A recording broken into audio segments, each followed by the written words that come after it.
जय श्री कृष्णा। जय श्री राधे भक्तों। मैं ज्योति गोस्वामी आज आपके लिए कार्तिक मास महात्म का 5वां अध्याय लेकर के आई हूँ। अगर ये आपको पसंद आए तो प्लीज मेरे चैनल को लाइक, शेयर और सब्सक्राइब जरूर कीजिएगा। तो चलिए शुरू करते हैं 5वां अध्याय। प्रभु मुझे सहारा है तेरा, जग के पालनहार, कार्तिक मास महात्म की कथा करूं विस्तार। राजा पृथु ने कहा, हे मुनि जी, आपने कार्तिक मास में स्नान का फल कहा, अब अन्य मासों में विधिवत स्नान करने की विधि, नियम और उद्यापन की विधि मुझे बतलाइए। देवऋषि नारद बोले, हे राजन, आप भगवान विष्णु के अंश से उत्पन्न हुए हैं, अतः यह आपको मालूम ही है, फिर भी मैं आपको यथोचित विधान बतलाता हूँ। आश्विन मास में शुक्ल पक्ष की एकादशी से कार्तिक के व्रत करने चाहिए। सुबह ब्रह्म मुहूर्त में उठकर जल का पात्र लेकर गांव से बाहर पूर्व या उत्तर दिशा में जाएं। दिन में अथवा शाम को कान पर जनेऊ चढ़ाकर, पृथ्वी पर घास बिछाकर, सिर को कपड़े से ढककर, मुंह को भली भांति बंद करके, थूक व सांस को रोक, मल व मूत्र का त्याग करने के पश्चात मिट्टी व जल से भली भांति अपने गुप्त अंगों को धोवें।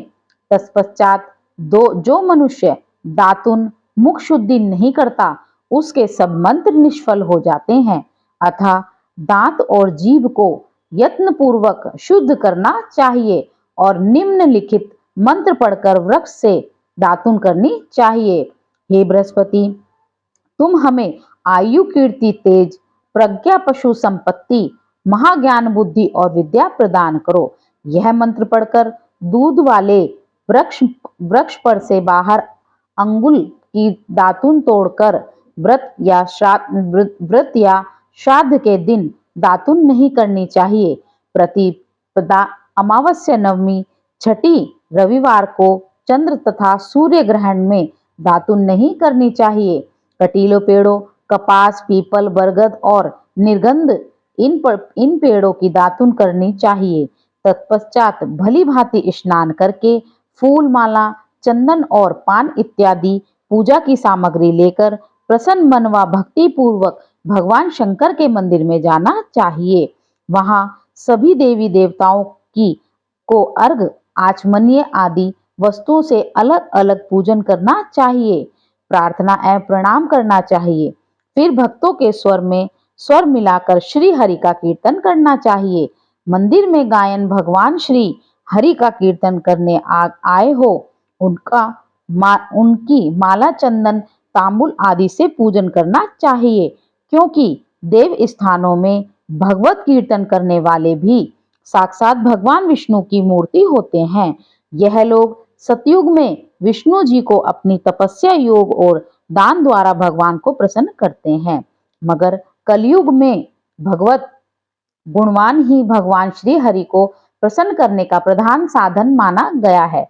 नारद जी ने कहा, हे राजन, पृथु से कहा, हे राजन, मैंने एक बार भगवान से पूछा, हे प्रभु, आप सबसे अधिक कहाँ रहते हैं?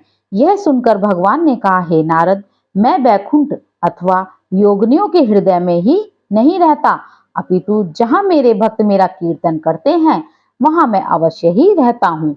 जो मनुष्य चंदन माला आदि से मेरे भक्तों का पूजन करते हैं, उनसे मेरी ऐसी प्रीति होती है जैसी कि मेरे पूजन से भी नहीं होती। शिशिर, धतूरा, गिरजा, चमेली, केसर और कंदार तथा कटहल के फूलों व अक्षतों से भगवान विष्णु की पूजा नहीं करनी चाहिए। अटहल, कंद, गिरीश, जूही, मालती और केवड़ा के पुष्पों से भगवान शंकर की पूजा नहीं करनी चाहिए। लक्ष्मी के इच्छुक पुरुषों को तुलसी पत्र से सूर्य नारायण की पूजा करनी चाहिए। जिन देवताओं की पूजा में जो फूल निषिद्ध हैं, उन्हीं से उनका पूजन करें। पूजन समाप्त होने के पश्चात भगवान से क्षमा प्रार्थना करें। यथा, हे सुरेश्वर, हे देव, मेरे पास न मंत्र है न क्रिया है, मैं भक्ति से भी हीन हूँ। जो कुछ भी पूजा में मैंने आपकी किया है उसे पूरा करें। ऐसी प्रार्थना करने के बाद दंडवत प्रणाम और क्षमा प्रार्थना करके भगवत कीर्तन करना चाहिए, श्री हरि की कथा सुननी चाहिए और प्रसाद ग्रहण करना चाहिए। इस तरह बताई गई विधि के अनुसार जो मनुष्य कीर्तन व्रत का अनुष्ठान करते हैं वह संसार में सभी सुखों को भोगते हुए अंत में मुक्ति को पाते हैं। इसी के साथ